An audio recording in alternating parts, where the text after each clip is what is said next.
Welcome to the Love, Learn, Lead podcast. Your host, Mason City Schools Superintendent Jonathan Cooper, will explore the stories of people who are difference makers in their communities. Let's get started and find out who we will be hearing from today.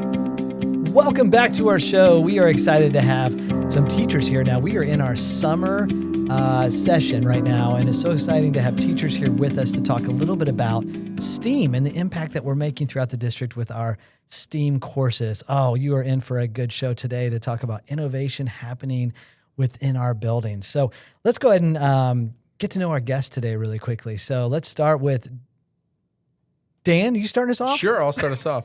So I'm Dan Little. I support futures and innovation work. I get the privilege of supporting some of the great things that happen in our STEAM courses as kind of an instructional coach and support on the side. I'm Jennifer Mann. I teach sixth grade Mindful Makers STEAM elective at Mason Intermediate. And I am Sarah Flohr, and I teach fourth grade STEAM at Mason Elementary. All right. And Sarah, we're going to start with you with our first question and kind of go around the table. And thanks for being here again. And thanks for taking time away from your summer break. I hope your summer's going well. I know today is the hottest day of the year. I only know that really personally because our air conditioning is out right now. And so we are learning how to adapt and adjust and embrace the heat and innovative solutions with fans going back to the 80s. It's such a nice retro feel in our home right now. And it makes you appreciate what we have. So here's what I'd like to do is let me frame up the STEM and STEAM evolution really quickly, and then we're going to go to you to talk a little bit about what you love about teaching this course. But when I came into the district about 10 or 11 years ago, I remember sitting around a table with some of the leaders, and they were talking about how to, at the time we had science labs, and we were very fortunate, very blessed to have science labs, and we knew that that was important to our community. So every single student had that as like a specialist class or an elective class. And they wanted to evolve it to the next iteration of that. And so they started talking about what's important to our community. And we listened to our community and we heard that STEM courses were important. And they wanted their students, their children, to have access to STEM opportunities and experiences because they saw that as the future career pathways they wanted them to be involved in. So we talked about it and great voices around. We're also a district that really appreciates design and the arts. And so that integration started to happen in our conversation naturally. And so they became the STEAM centers. And for anybody out there that might be tuning in is like, what is STEAM? What is STEM? STEM stands for science, technology, engineering, and math. And then we added that arts and design in there to make it STEAM. And there's lots of ways you can do this in iterations, but that was important to our community. So that's kind of the quick evolution of that. And now every student has access to this as part of their regular schedule. And these amazing teachers, we just have we have about 6 or 7 teachers that are in this space, pre-K 12 or pre-K 6. And then we have all kinds of STEAM offerings that go on from middle school into the high school. But today we have 2 of those amazing rock stars with us. So let's hear a little bit about their story. So let's start, Sarah, with you. What do you love about teaching this course and your experience? Okay, so I came from teaching second grade in the classroom. So I was a second grade teacher for about 20 years. And coming into the STEAM world was a big jump for me. I wasn't quite sure because I'm one of those people that, when you're thinking about STEAM, a lot of people kind of lean towards that technology piece and thinking that that's mainly what it is, and that's not true. So I was really excited for some way for me to show some creativity and to be able to pull creativity out in kids. And so I think that has been, my leap into this world is knowing how important all of these skills are that we're teaching them, but then also having some creativity around it and being able to kind of evolve it as the world keeps going.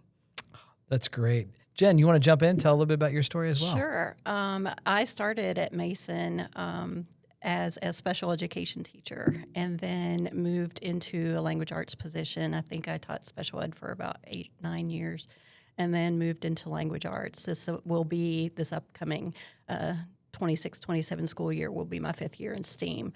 So like Sarah, jumping into something new was exciting. And the creativity piece was a huge part for me as well, personally, as well as pulling that out in students.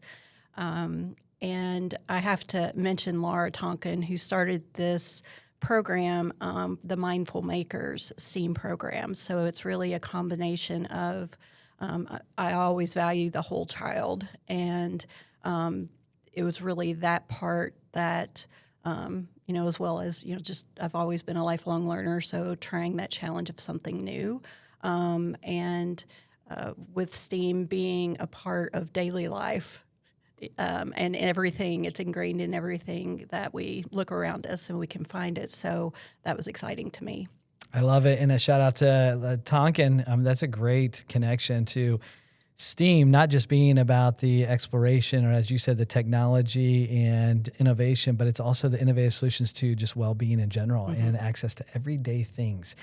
Mr. Little, Yes, sir. You've had quite a career pathway as well. What's your connection to this program? Yeah, so I really started getting involved in our STEAM programming as an innovation coach many, many moons ago, and now supporting all of our futures and innovation work. This is just a great chance for us to be super intentional about the skills that we're developing in our kids. As school districts, our standards really guide a lot of the content knowledge that we grow in our kids. But as we look at what the world is requiring out of our graduates now, a lot of these future-ready skills are more and more important as we continue to change as a society. And I think our STEAM courses are a beautiful combination of growing future-ready skills in kids, creative communicators, kids who can engage in engineering and design process, kids who can be creative problem solvers and critical thinkers who not only get exposure to the tools that they'll need to be effective creators in the future, but also get to flex that creativity muscle. And it's just a joy to get to support and see some of the amazing work that comes out of these experiences. Sarah, you mentioned something about just creativity, and I think I hope that all of us have been able to explore that creativity in different ways. But you said you spent 20 years as a second grade teacher and then moved into the space. As this has evolved in your career and your journey, what have you learned about yourself? What have you learned about this whole STEAM approach? Where have you seen yourself being able to use that creative muscle from time to time? I think the biggest thing that I've learned that kind of surprised me with this, but I kind of also knew all along, is how important it is for people to understand being lifelong learners is just where it's at. This has really allowed me to constantly change what I'm doing. And that's such a cool thing to be able to do and to teach kids that the things that we're trying to give them exposure to are things that might totally be different 5 minutes from now with the way that everything is kind of progressing. So, that kind of thing used to scare me, and now it just really excites me. And I'm constantly thinking about, in my own personal life and in my school life, what could we do that I could provide for these kids that's going to give them, a new skill or a new thought about how they might progress, to show things. Just one little example was just teaching kids how to do little short video clips this year, because last year I had tried doing more longer videos, and then I realized why they weren't into it, because it's not relevant to them. They're watching these short clips and reels and things. And so teaching kids, these are the skills you need in order to be relevant and in order to get people to want to listen and see what you're actually trying to communicate. So I think just kind of always keeping my eyes and ears open to what those next experiences might be. I love it. Jen, how about you? What has been your just overall experience as you've done this and, tap into your creativity? What have you learned? Well, I think it's always been true that the more you share of yourself with the students, the more excitement you have towards, the experiences that you create in the classroom. They feed off of that. And I think it also gives them a level of comfort to be themselves as well. And so I always have in the back of my mind, that mindfulness piece, that self-awareness, that I want students to experience pride, feel pride in what they do and purpose.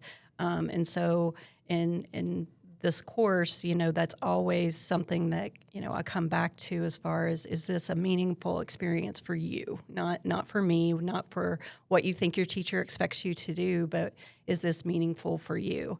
But also it's a space that allows them the freedom to start something and experience different skills, I kind of always start off with giving them little, I call them appetizers of all of the different opportunities. But then I'm always trying to be aware of things that are new in the world. They're sixth graders. They're very aware, and just having them stick with things, try new things, take opportunities. I call them healthy risks. Take a healthy risk. And so I'm not sure that's something that I always did. Opportunities would be there, and I may not, have that confidence to go and try it. So I try to create that environment for them. As you were talking, it just reminded me of a visual in our home. So many people know I have 4 kids that are going through the Mason City Schools experience. And I remember when my daughter, she's our youngest, had your class or one of your classes or a connection to your class. And she came home and she wanted to purchase a mannequin head with hair, and she wanted to become a stylist. And I guess you had created maybe some kind of, I don't know, a station or something. Can you talk a little bit about that? Because I know I saw her just light up, and, I didn't even think of that as a STEAM connection, but it was. Yes. Well, I always try to get feedback from students. I think questioning and feedback are 2 of the strongest teaching tools you can have. So I'm constantly asking students, what are they interested in? What do they think would be a neat thing to add to the space? And also help with our school drama club. So that year we happened to do Frozen. So we had some wigs. And towards the end of the program, I had to be protective of them for a while, but they would see me helping to braid and do things for that. So the students, I would slowly let them start to experiment with those.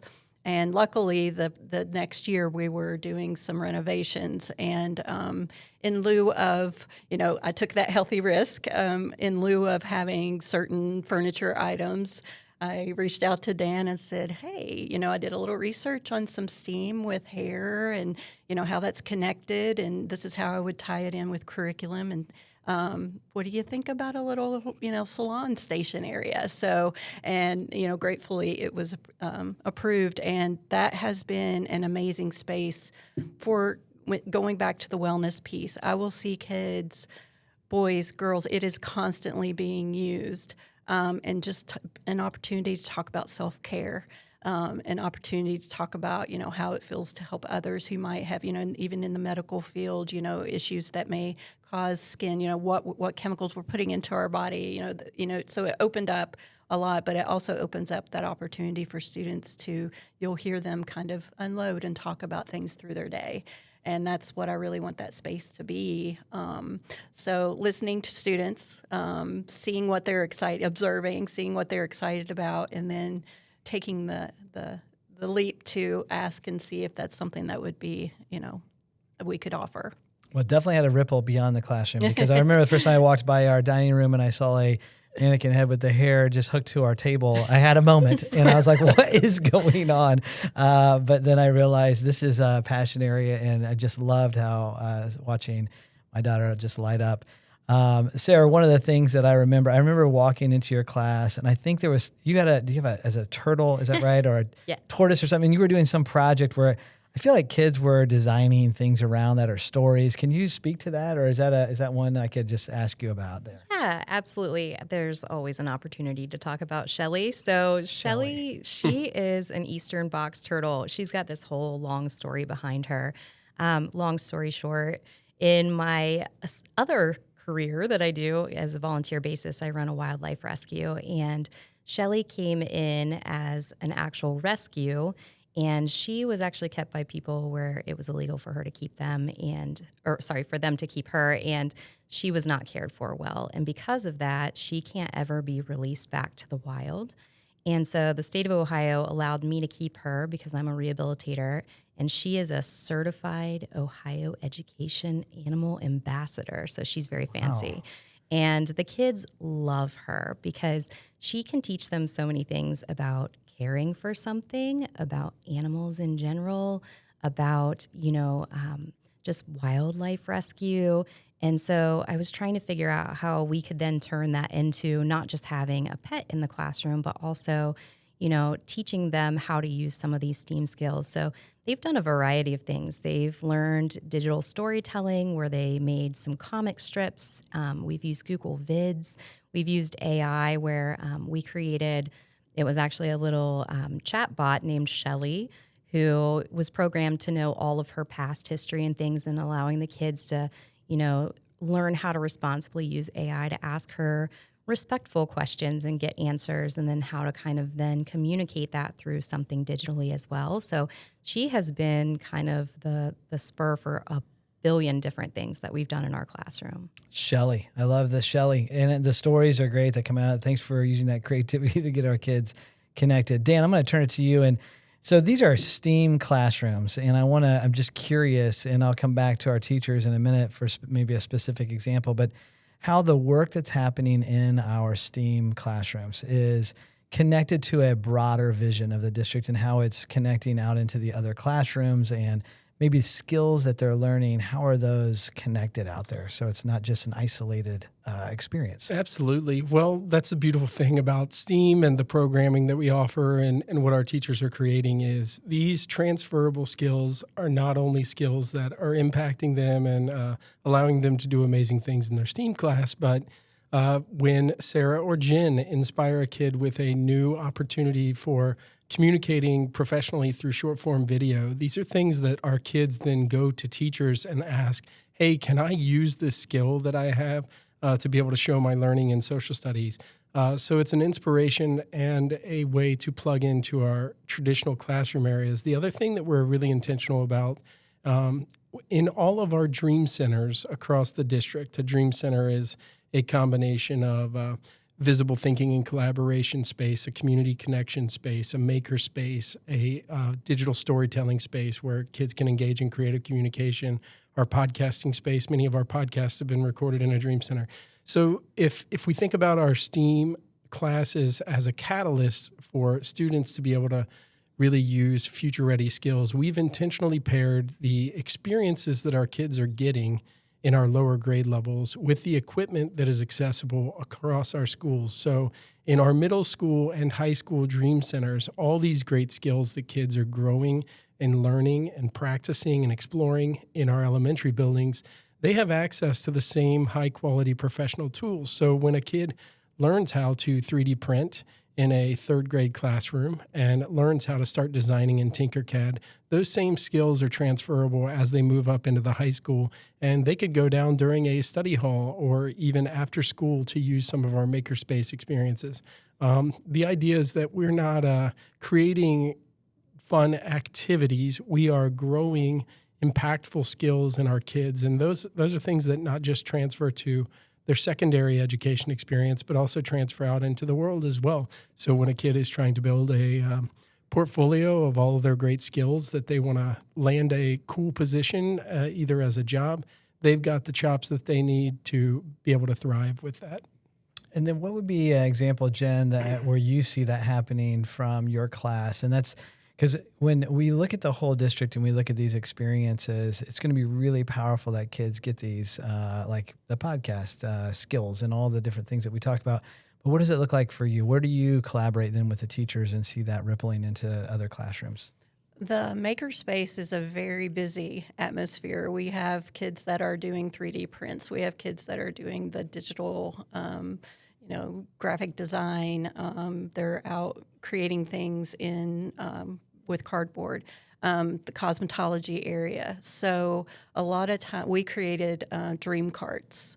So instead of we just weren't able to have that flow of classrooms coming in. So we've had dream carts, which are full with different materials that classroom teachers can take out into their rooms. They can check them out. They can do STEAM-related activities, hands-on experiences for students. And so they have some of those materials that we have in the center. So we kind of took the Dream Center to them. Another opportunity is, the kids that we use Canva for our digital design. They will come to me and say, hey, I shared a poster or some type of banner with you. For this project, can you please print that for me? Sure. So kids will just come in. They'll come in during their flex time, and they'll work in the makerspace area using the hot glue guns and building and different things like that. We've also done a few. My teaching partner, Nick Washington, is 5th grade, and he was able to do some Tinkercad, like what do you call it, learning experiences, for professional development for some of the staff. So just helping staff learn about Canva and the things that we have in that program. So reaching out to them and just doing small snippets to help, and just saying to them, we've had 5th and 6th grade teachers come and meet with us we have a monthly Dream Center meeting. They come and we talk and we collaborate and talk about other ways that we can do that, and just being open and reaching out, and hopefully reach out a little bit more with the ESA with Tim King. That's something that, I'd like to look forward to as well. Yeah, that connection to the outdoor wellness and leadership. I had an innovation meeting earlier today, and we were talking about all of the ways that this is rippling through the district in different unique and creative ways of making those connections. I'm going to transition us to our last question. Is that okay? Because our time is running out, and I want to get this question out there, this legacy question. So years from now, and you look back and you are listening to people talk about the work that you were able to do in STEAM programming. What do you hope people will say and remember the most about the work that you were able to do, and what do you hope to be able to say about that? Sarah, do you want to start us off? Sure. I think my biggest thing, again, I'm going to bring up creativity, is that people would say, if you asked year after year what happened in 4th grade STEAM, I don't think you would ever get the same answer twice, because I'm constantly trying to get kids to jump out there and try new things, and I have exposure to every kid in the grade level, which is pretty cool. Because a lot of these kids don't think they have the skill set to do these things, and then they jump in and they realize these really cool things about themselves. So I think if I were to look at my legacy, that's what I would want it to be, is for people to go, wow, she helped kids find themselves, find things that they didn't know that they had skills in, and give them that kind of chance to just take it and run with it and see where that leads them. Love it. Jen, you want to jump in on the legacy question? I just hope that my students, the people that I work with, my peers, they see or would say that, they saw the authenticity in what I wanted to do, and that, I had a true heart for the students and looking at them as individuals and getting to know them. And my main goal was for them to feel good about themselves and to pull out those positives, and that they would walk away with more confidence and just, foster the human, behind the child, or within the child. So just that I was a hard worker, and that, I always had students, at the center, and they were truly, the reason I was there. Well, I can tell you that we would say that about you guys today, and I'm sure people will be saying about it in years to come. They'll be reflecting and saying that. Dan, I'm going to turn the question to you, but add a little bit of tweak to it. So if people were to talk about the program of STEAM and the connectivity and the ripple it's having, what do you hope they say years to come from now about this programming? I hope the answer is very different for every single kid. And I say that because I feel like a lot of times in courses, you'll go through like a learning experience, and you get to the end, and I had this a lot when I was a student. Every project that everyone else did looked exactly like what I made, at least the ones that were getting a good grade, right? So, and when you walk through our dream centers and you look at what kids are creating or designing or communicating through media, each project is a reflection of those passions, those interests. And Sarah referenced the idea that she sees kids discovering things about themselves. When I think about our vision, it would be that each and every comet discovers purpose and potential. So I would hope that every kid would answer something different, and it would be something really purposeful to them, and that they would say that they felt more competent and confident in navigating their future because of the experiences we gave them. Wow, what an exciting vision for, if you have students at Mason City Schools, how exciting is that to just know that this is where your students are going to grow. Your kids are going to be here. I know it's served our family very well, and I know many others, because teachers like you all that are leading the way, that care deeply about the ripple effect that this can have and the skills they're going to learn in becoming humans who discover purpose and potential through these experiences. Thanks so much for being here. We are so grateful for all that you do in the classroom, out of the classroom, and just to help us think and to push us along and continue this journey together.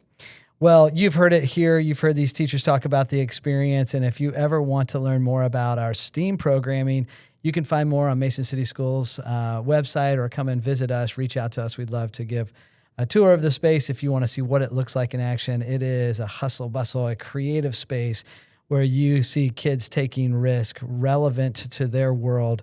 And you might even be lucky enough to meet a wildlife certified animal named Shelly, right? Shelly. That's right. So please join us in that. Well, thank you again for tuning in to another episode of the Love, Learn, Lead podcast. Today's episode is Creating, Designing, Dreaming the Mason STEAM Story.